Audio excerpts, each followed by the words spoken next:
Most people think a savings account is just a savings account, but what if the place you park your cash is quietly costing you hundreds of dollars every single year in taxes you were never legally required to pay? We're talking about government money market funds, and specifically a little known tax advantage that even seasoned investors completely overlook, one that could meaningfully change how much of your yield you actually get to keep.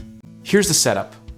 55.09% of the eligible income from certain government money market funds may qualify as state tax exempt, meaning more than half of what you earn could bypass your state's income tax entirely. In high tax states like California, New York, or New Jersey, where state income tax rates can climb past 13%, that's not a rounding error. That's real money left on the table, or reclaimed, depending on which side of this knowledge gap you're standing on. Let's back up and explain how this even works, because the mechanics matter here.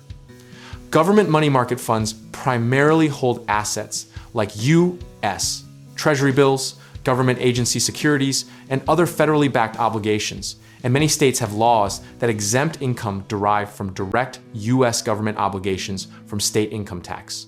So when a fund holds enough of those qualifying assets, and in this case, over 55% of the income qualifies, it can pass that state tax exemption directly through to you, the investor. Think of it like a tax filter built into the fund itself, quietly straining out a portion of your liability before it ever reaches your return. Now, here's the irony that should make you raise an eyebrow. Most people chasing yield are obsessively comparing gross rates 4.8 versus 4.9% while completely ignoring the after-tax reality that actually determines their take-home return. It's like arguing over who got the bigger slice of pizza before realizing someone already ate half of yours. A year ago, high-yield savings accounts were the darlings of the personal finance world, and everyone was celebrating rates they hadn't seen since the early 2000s. But as rate cut expectations have shifted and the competitive landscape has changed, the smart money has quietly started asking not just how much does this pay, but how much of this do I actually keep? And that psychological shift from gross yield obsession to net yield discipline is exactly where sophisticated cash management begins. Charlie Munger used to say that inversion is one of the most powerful thinking tools available. And inverted here, the question isn't how do I earn more, but how do I stop giving so much of what I earn back? The historical pattern here is actually quite consistent. Every rate cycle eventually teaches investors that tax efficiency compounds just like interest does, quietly and relentlessly. In the 1980s and 1990s, municipal bond investors learned this lesson the hard way, chasing taxable yields until they finally did the math and realized munis were winning on an after-tax basis all along.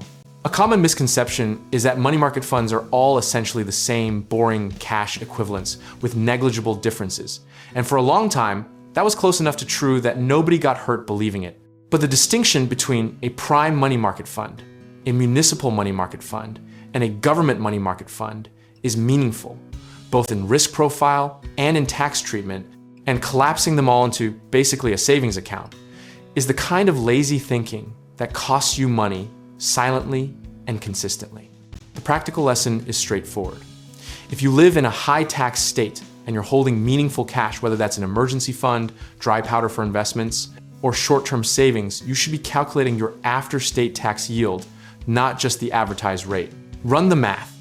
Take your marginal state tax rate, apply it only to the taxable portion of the fund's income, and compare that real net number against your alternatives.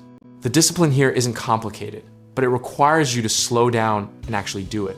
Most investors won't bother, which is precisely why this edge persists. The market rewards those willing to do 15 minutes of homework that everyone else skips. Position sizing matters too. This isn't about dumping your entire net worth into a money market fund chasing a marginal tax benefit.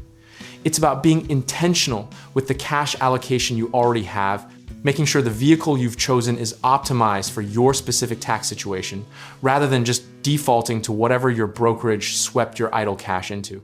There's something almost philosophical about optimizing the boring part of your portfolio, the cash, the dry powder, the emergency fund, because that's exactly where most people are, asleep at the wheel.